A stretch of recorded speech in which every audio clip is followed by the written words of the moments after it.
মাত্র 2 গোল করলেই ছুঁয়ে ফেলবেন ফ্রান্সের সর্বকালের সর্বোচ্চ গোলদাতার রেকর্ড। তার পাশে সদ্য ব্যালন ডিওর জয়ী ওসমান দেমবেলে। পিএসজির হয়ে দুর্দান্ত মৌসুম কাটানো এই ফরোয়ার্ড মৌসুমে করেছেন 35 গোল। তবে এখনও বিশ্ব মঞ্চে নিজের প্রথম গোলের অপেক্ষায় দেমবেলে। তবে এবারের ফ্রান্স দলের সবচেয়ে বড় আকর্ষণ নতুন প্রজন্ম।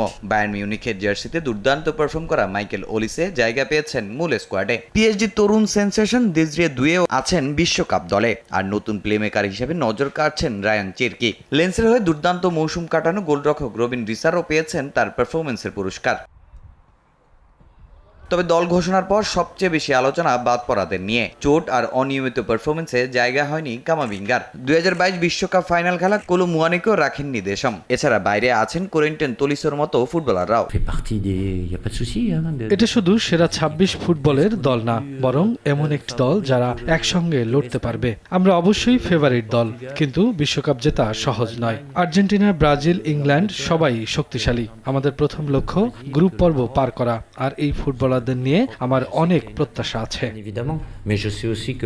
ফ্রান্সের রক্ষণভাগের দায়িত্ব উইলিয়াম সালিবা, ইব্রাহিম কোনাতে, জুলেস কুন্দে, লুকাস ফার্নান্দেস ও থিও হার্নান্দেসের কাঁধে। মিডফিল্ডে অভিজ্ঞ অ্যানগোলো কন্তের সঙ্গে থাকবেন ওরিলিয়ান চুয়ামিনি, আন্দ্রিয়ান রাবিওথ ও ওয়ারেন জাইরি এমেরি।